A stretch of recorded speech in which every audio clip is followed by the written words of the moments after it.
of Kusug Tausug Party List, I vote for Congressman Martin Romualdez as Speaker. Tanchay. On behalf of Sagi Party List, this representation votes for Congressman Ferdinand Martin Romualdez as Speaker of the House of Representatives. Thank you. Tanwatco.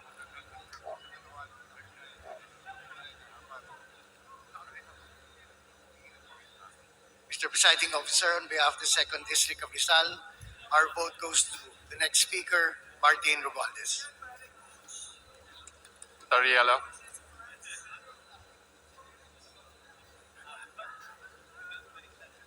Mr. Presiding Officer, on behalf of the Lone District of Occidental Mindoro, I vote for Congressman Martin Romualdez as the new Speaker for the 19th Congress. Thank you.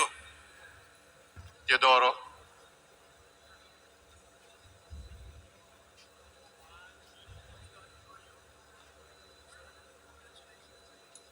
Mr. Presiding Officer, on behalf of the 1st District of Marikina City, I vote for the Honorable Ferdinand Romualdez as the Speaker of the 19th Congress. Teves Arnolfo. Good afternoon. On behalf of the 3rd District of Negros Oriental, my vote goes to Kong Martin Romualdez. Teves Jose. Mr. Presiding Officer, di talino at galing ng Pilipino, TGP Party List through this representation votes for the Honorable Ferdinand Martin G. Romualdez as the Speaker of the House of Representatives this 19th Congress. Ang inyong pamumuno bilang Speaker ay tunay na sumasalamin sa talino at galing ng Pilipino. Bianco.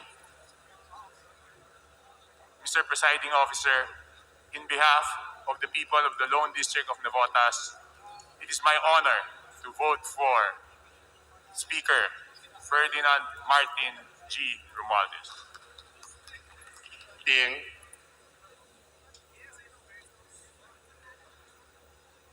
The 5th District of Manila supports and votes for Congressman Martin Romualdez. Tolentino. Mr. Presiding Officer, on behalf of the Caviteños from the 8th District of Cavite, I vote for Honorable Martin Romualdez as the next Speaker of the House of Representatives. Tulfo Jocelyn.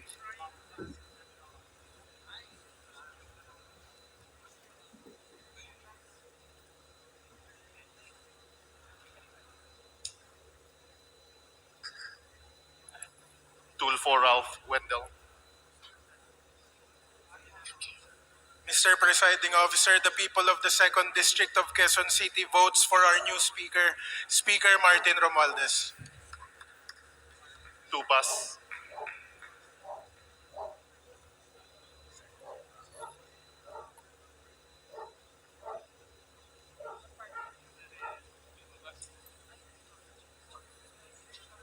Tutor. Mr. Presiding Officer, maadtong udto gikan sa 3rd Distrito sa Probinsya sa Bohol, sa akong mga katawhan ang among vote para ni Congressman Martin Romualdez. Daghang salamat. T.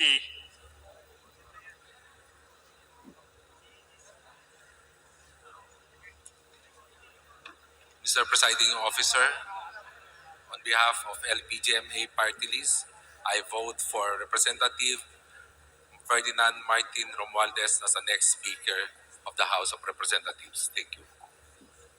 Umali.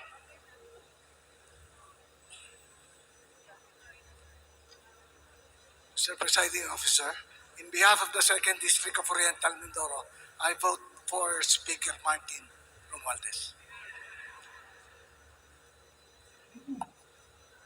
Unabia.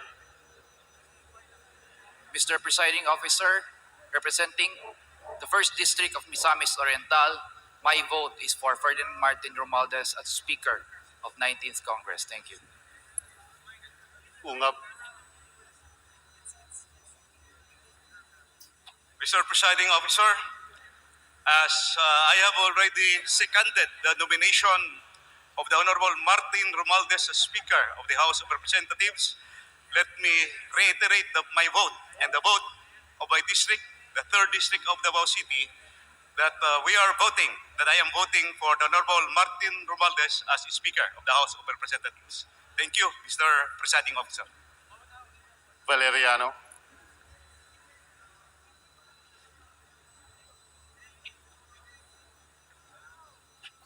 Mr. Presiding Officer, in behalf of the people of 2nd District of Manila, it is my honor to vote Representative Martin Romualdez.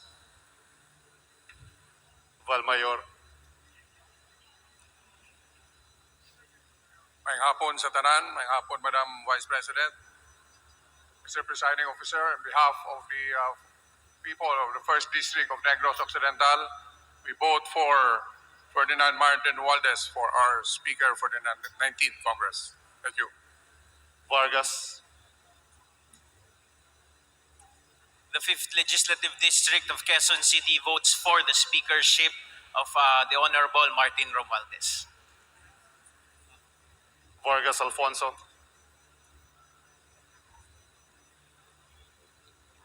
I vote for Congressman Martin Romualdez as the next speaker. Velasco. Mr. Presiding Officer, to our beloved Vice President Inday Sara Duterte Carpio, in behalf of the Lone District of Marinduque, it is my honor to vote as Speaker for the 19th Congress of the House of Representatives, our hardworking and staunch partner in serving the Filipino people, a good friend, Honorable Ferdinand Martin Romualdez. Veloso Tuazon.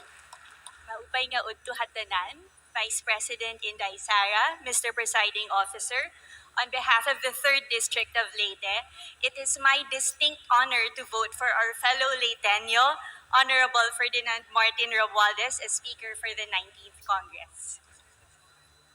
Vergara.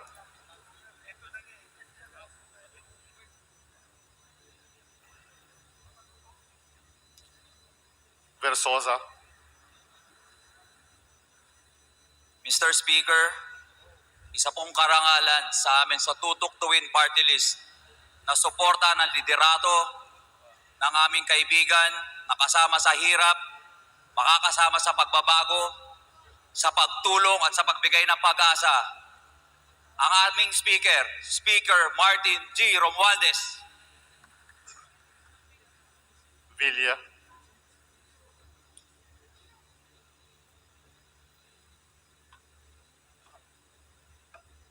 Vice President Inday Sara Duterte, mayong hapon, good afternoon. Mr. Presiding Officer, representing Lone District of Siquijor, I vote for Ferdinand Martin Romualdez as the next Speaker of the House of the 19th Congress. Villafuerte Luis. Raymond.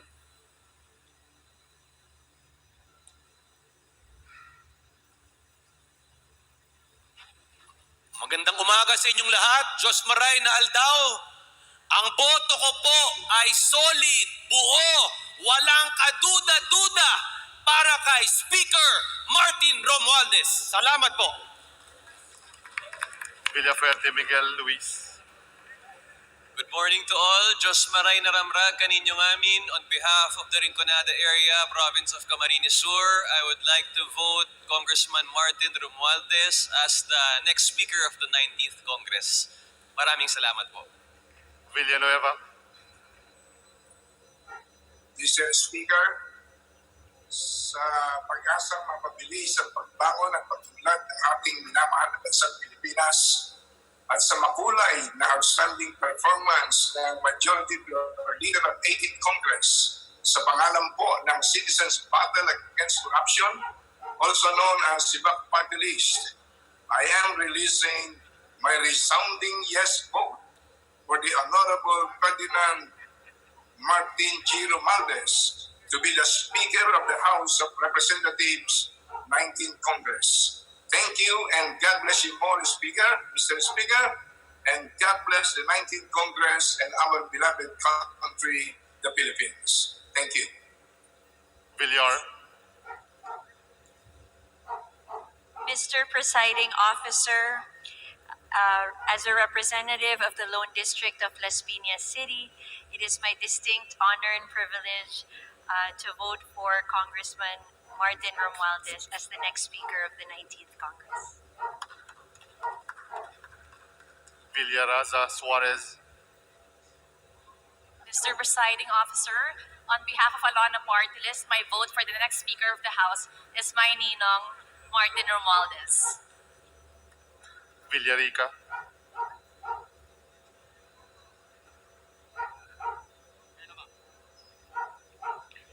On behalf of the 4th District of Bulacan, I am honored to vote for Ferdinand Martin Romualdez as Speaker of the House of Representatives. Violago, Magandang hapon po sa ating lahat, Mr. Presiding Officer. Ang pangalawang distrito ng Nueva Ecija ay para kay Representative Martin Romualdez bilang Speaker ng 19th Congress. Yap Christian Tel, Mr.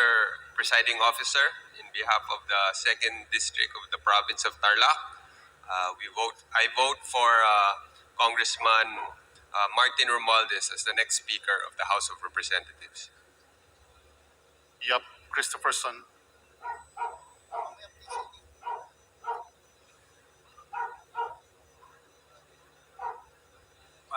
Madjo Moto, Mr. Presiding Officer.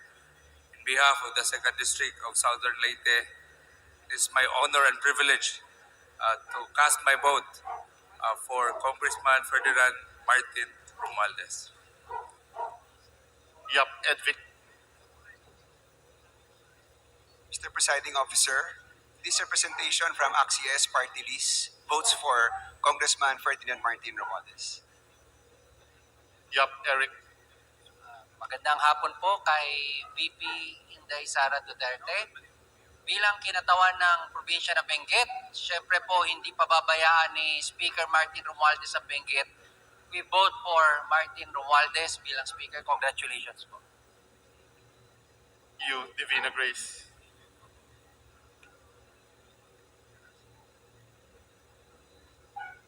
Mayong hapon sa tanan, Mr. Presiding Officer. Before I vote, let me acknowledge first the presence of our beautiful Vice President, Honorable Inday Sara Duterte. Mr. Presiding Officer, on behalf of the 1st District of Zamboanga del Sur, I vote for Representative Ferdinand Martin Romualdez as Speaker of the House of Representatives of the 19th Congress. Thank you very much. you Jazel Victoria,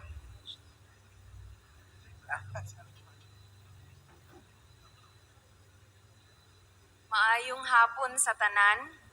Mr. Presiding Officer, on behalf of Zamboanga del Sur's 2nd District, I vote Representative Ferdinand Martin Romualdez as Speaker for the House of Representatives for the 19th Congress. Daghang salamat. Yulo, Good afternoon. Good afternoon. In behalf of the people of the 5th District of the Province of Negros Occidental, I vote for the Honorable Martin Romualdez as Speaker of the 19th Congress. Thank you. Zamora Amparo Maria, Mr. Presiding Officer, sa ngalan po ng ikalawang distrito ng lungsod ng Taguig, ang boto po namin ay para kay Speaker Martin Romualdez. Maraming salamat po. Zamora Maria Carmen, Mr. Presiding Officer, on behalf of the 1st District of Davao de Oro, I vote for Congressman Ferdinand Martin Romualdez as the Speaker of the House of Representatives. Zamora Isabel Maria, Mr. Presiding Officer, San Juan City votes for Speaker Martin Romualdez. Thank you very much. Zubiri,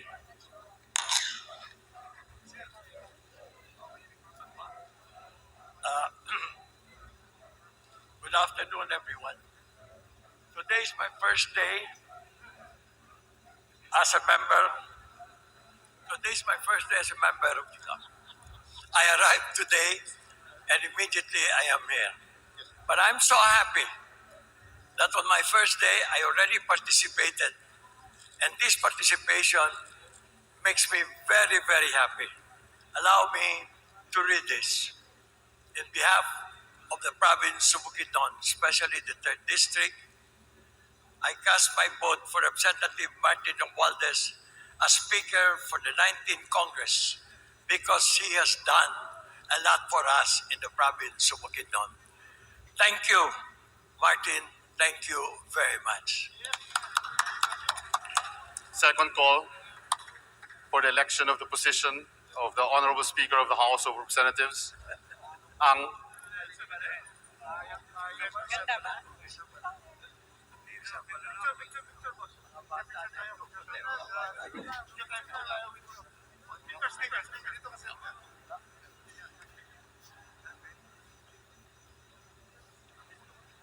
Mr. Presiding Officer, Please proceed, Your Honor. Mr. Presiding Officer, Please proceed, Honorable Lang. thank you. Mr. Presiding Officer, to our Vice President Sara, Honorable Sir, Honorable Lang Vice is still on the line. Ambor Sara, this representation from Manila Teachers Party List votes yes for the speakership of Ferdinand Martin Gomez Romualdez. Congratulations, sir. Honorable Jojo Ang is recognized. Thank you, Mr. Presiding Officer. As a representative of Uswag Ilonggo Party List, I vote for my good friend and loyal friend, Representative Ferdinand Martin Romualdez as House Speaker for this 19th Congress. Salamat kag mainuswagon nga adlaw sa atong tanan. Congratulations, Mr. Speaker Martin. Udela,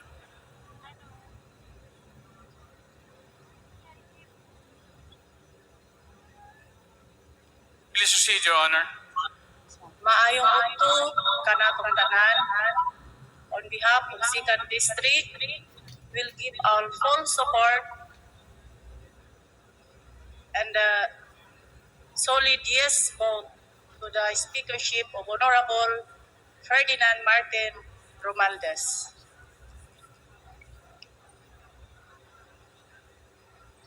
Lee,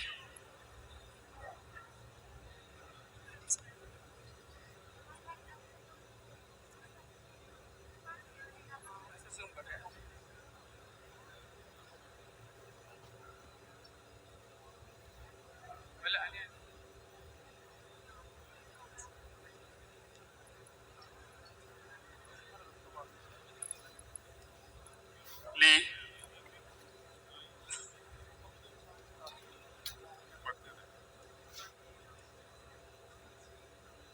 Romualdez Ferdinand Martin, Romualdez, Tan Samir,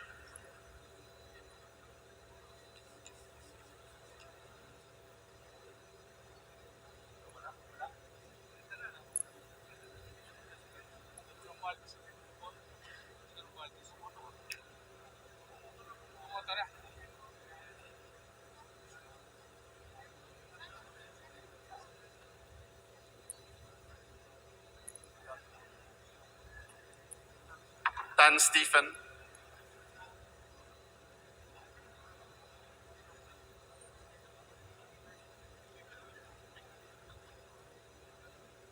Tulfo Jocelyn,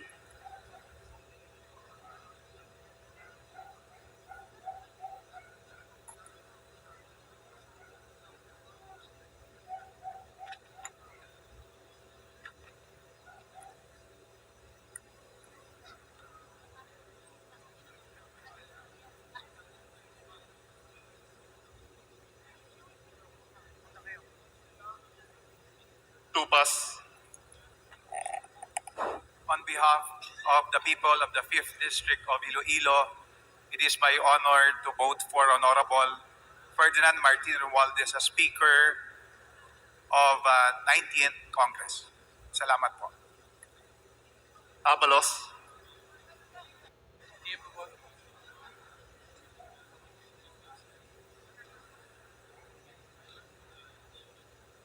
Bordado,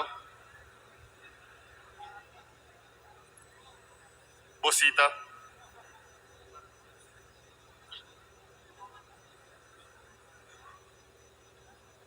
Colada, Dagook, Daza, Jesus,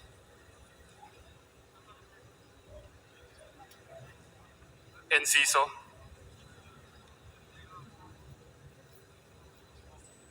Espares,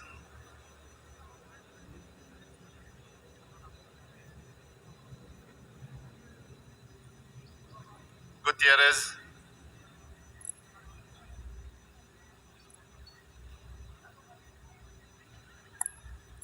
Ataman, Herrera, Libanan,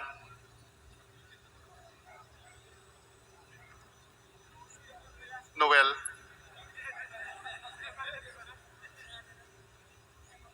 Ong Chuan, Paduano,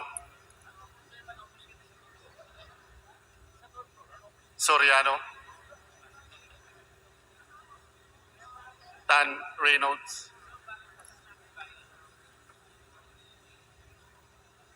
Vergara.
4 members abstaining from the vote, 22 members who did not vote, and 1 negative vote. The results of the voting show that Representative from the 1st District of Leyte, the Honorable Ferdinand Martin G. Romualdez, garnered 288 votes. With 283 votes, the chair declares a gentleman from the 1st District of Leyte, the Honorable Ferdinand Martin G. Romualdez, as a duly elected Speaker of the House of Representatives.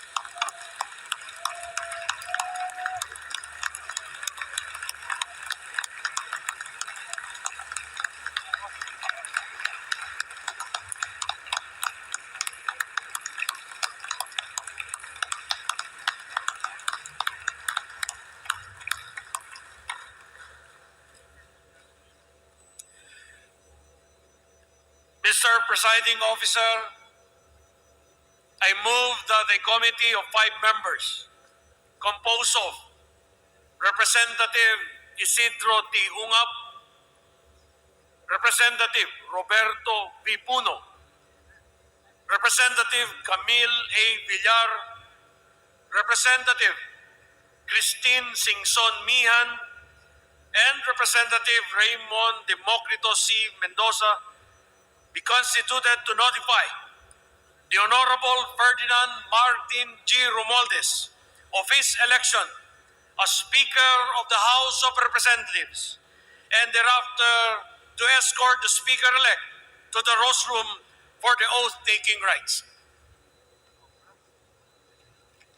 Is there any objection? The chair hears none. The notification committee is hereby constituted.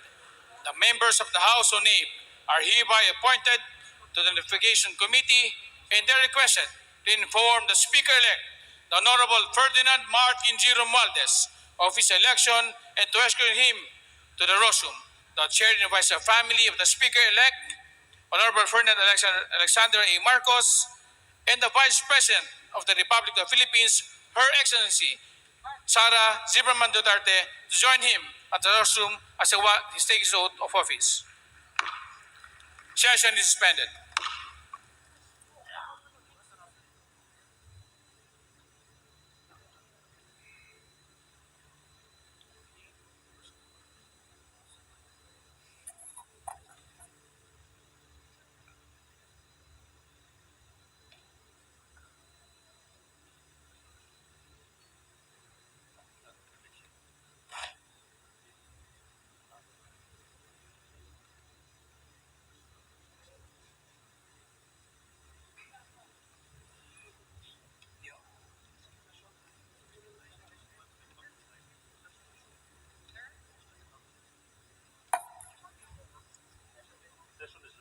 Session is resumed. Honorable members of the House of Representatives, the duly elected Speaker of the House of Representatives, the gentleman from the 1st District of Leyte, the Honorable Ferdinand Martin G. Romualdez.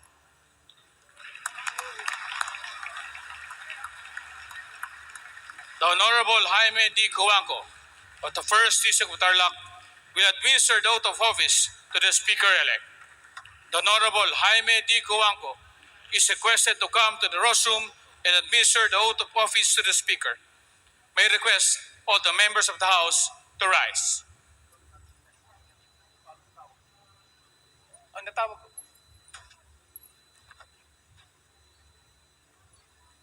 Honorable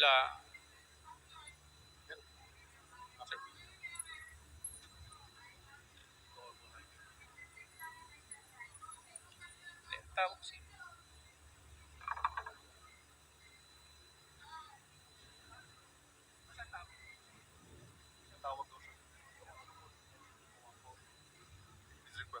sabi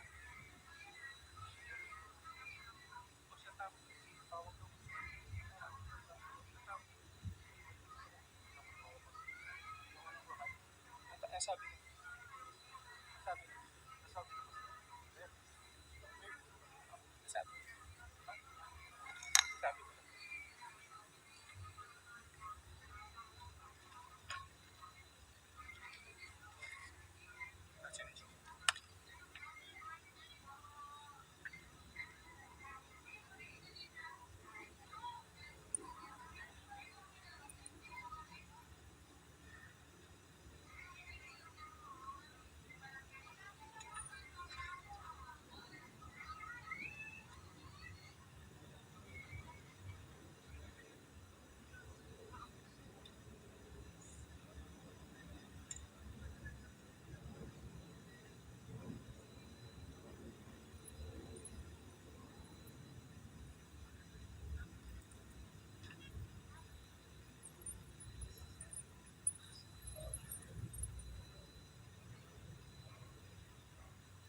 your right hand and repeat after me.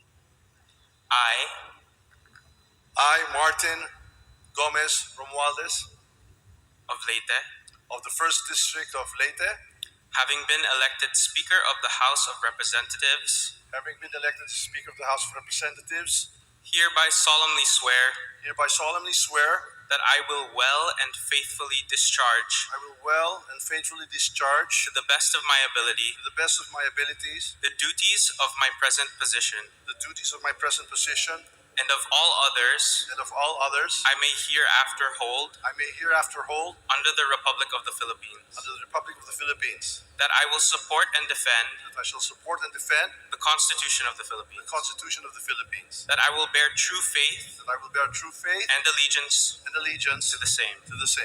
and that I will obey the laws and legal orders that I'll obey all laws and legal orders and decrees promulgated and the decrees promulgated by the duly constituted authorities by the duly constituted authorities of the Republic of the Philippines. And that I impose this obligation upon myself voluntarily, without mental reservation or purpose of evasion. So help me God. So help me God. Congratulations.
May I request our colleagues in the House to kindly sit down.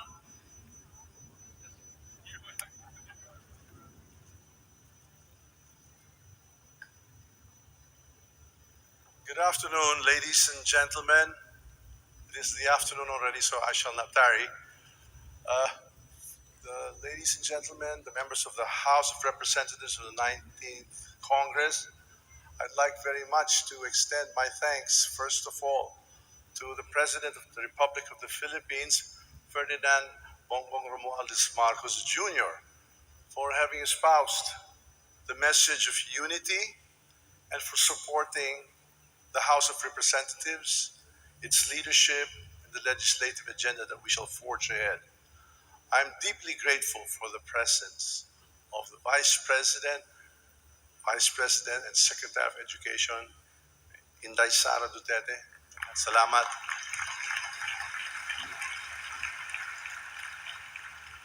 I, of course, would like to extend my thanks to my family, my mother who is here, thank you so much, and the rest of my family, my brother, my sister-in-law, my children.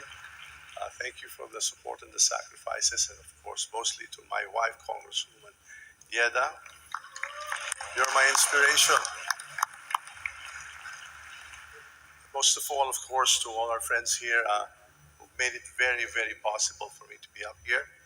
I'd like to, of course, thank my immediate past predecessor, Speaker Lord Alan J. Velasco.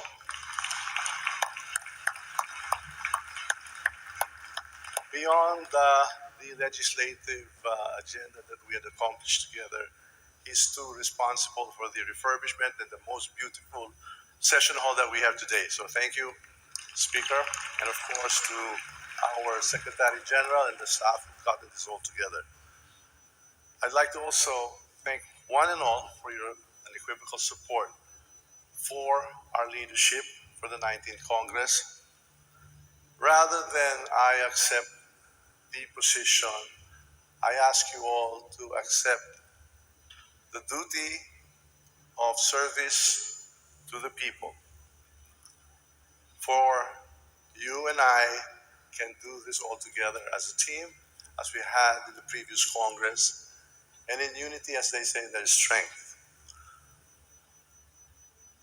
I'm deeply elated beyond words for the trust and confidence you reposed upon me. You, my distinguished members of the Chamber, your unqualified support has overwhelmed me. And it is with high hopes that together we shall hurdle the challenges that we face at this stage of the COVID-19 pandemic. We are entering the endemic stages, and we are confident that with the unity that our President has espoused, we can actually overcome the crippling effects of this pandemic and, of course, the political differences that occurred in the recent elections, as well as the global impacts such as the Ukrainian war. The tasks ahead of us may seemingly be daunting, but our synergy is the seed that will nurture us for the ensuing years. We will work together to ensure that the House of Representatives truly embodies the will of the people. We will work hand in hand to ensure the swift passage of House measures that are needed by the people and would support development across all sectors of society at different levels of government. And with unity of purpose, there is nothing that we cannot do. As your Speaker, I vow to attend to all the concerns of your constituents. I shall try to be as fair as possible and to favor no one. There will be a fair and equitable distribution of resources for the development of our regions, regardless of political affiliations. Every Filipino family must be included in any developmental agenda. No one gets left behind. I will keep my office always open, available to all, always open to you, the members of the House, for we are the House of the people, the majority and the minority. Priority will be given to those willing to share their aspirations with all their constituents with me. And thank you, my dear colleagues, for the honor, for choosing me to serve as your Speaker of the House of Representatives for the 19th Congress. I gladly accept your trust and confidence with a promise that we will collectively work to make the 19th Congress the best it can possibly be. Mabuhay pa kayong lahat. Mabuhay ang Pilipino.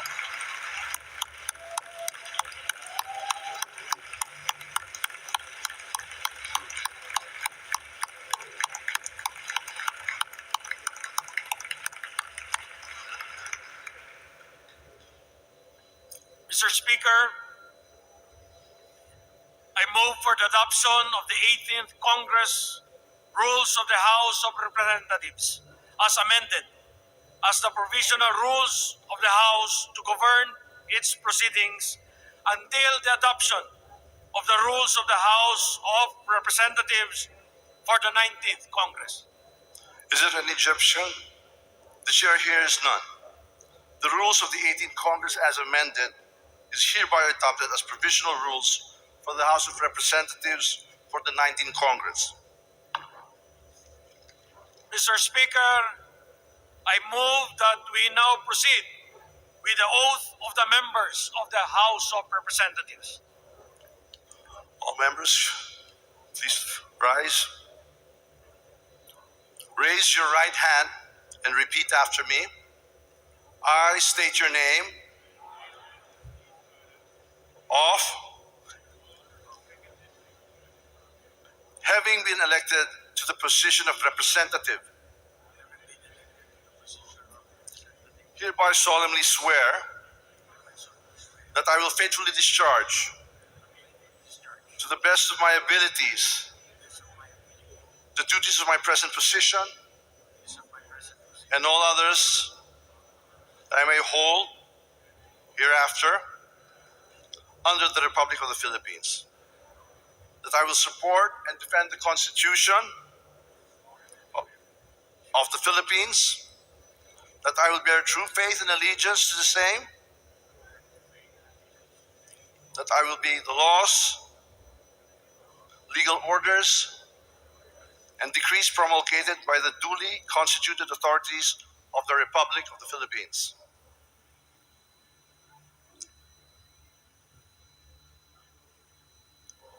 And that I impose this obligation upon myself voluntarily, without mental reservation or purpose of evasion. So help me God. Congratulations. Welcome to the 19th Congress.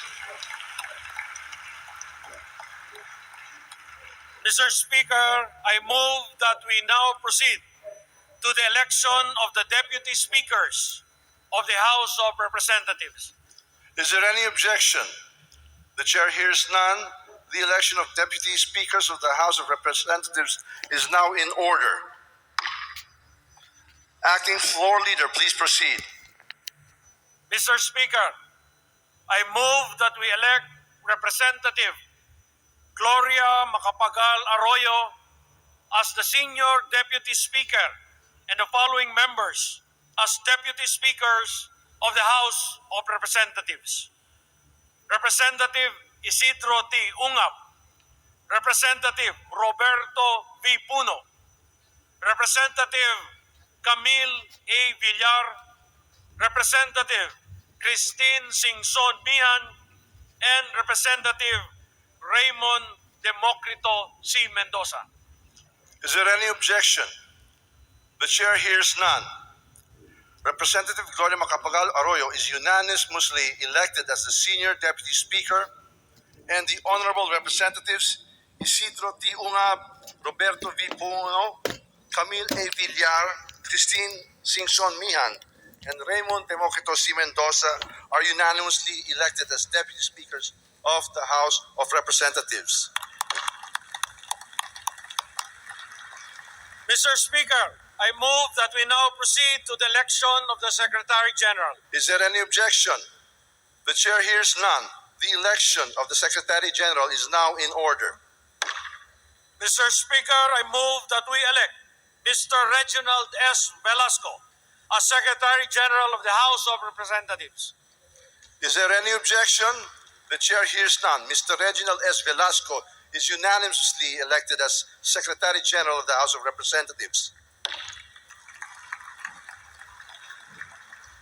Mr. Speaker, I move that we now proceed to the election of the Sergeant at Arms. Is there any objection? The chair hears none. The election of the Sergeant of Arms is now in order. Mr. Speaker, I move that we elect Police Major General Napoleon Caballes Taas, retired, as Sergeant at Arms of the House of Representatives. Is there any objection? The chair hears none. Police Major General Napoleon Caballes Taas, retired, is unanimously elected as the Sergeant at Arms of the House of Representatives.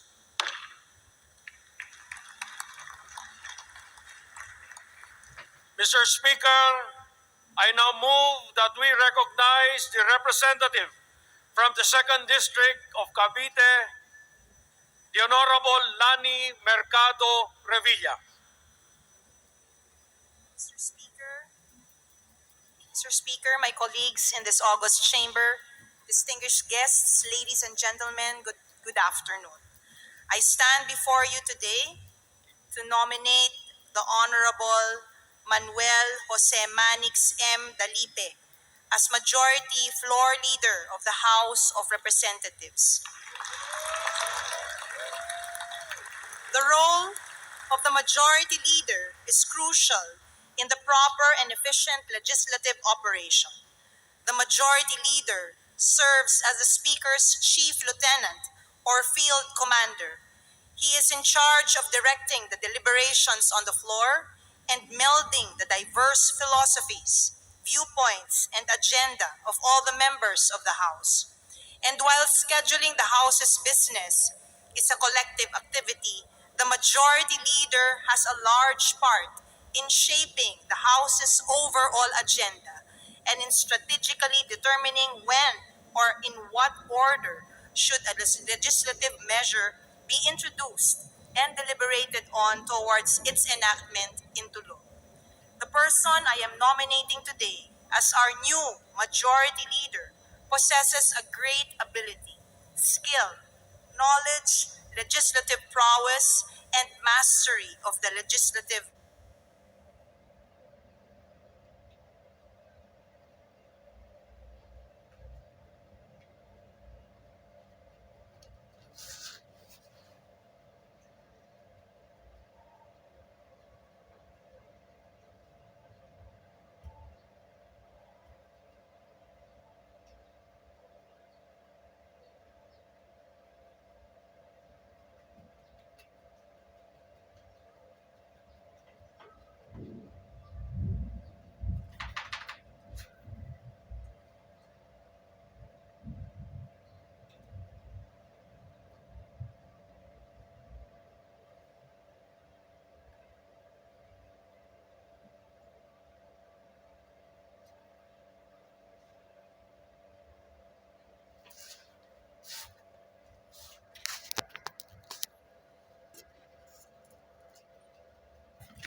As we face the challenges of the 19th Congress, there is no better person who can lead us as our majority leader than Honorable Manix Dalipe, a man with proven leadership and integrity, a man who believes in change through cooperation and mutual understanding, a man driven in the advancement of public interest to promote growth and prosperity in the country.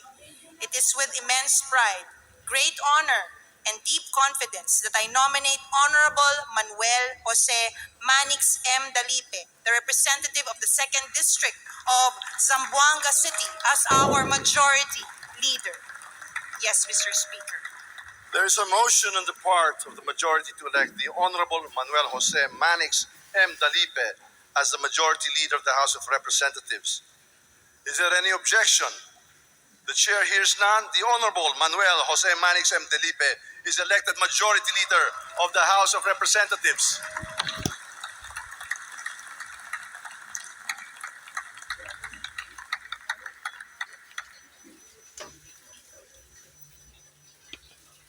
Mr. Speaker, I move for consideration of House Resolution number 74. Is there any objection? The chair hears none. Consideration of House Resolution number 74 is now in order. The Secretary General will now read the title of the resolution. House Resolution number 74, resolution informing the Senate that the House of Representatives has been organized and has entered upon the exercise of its functions. Majority Leader?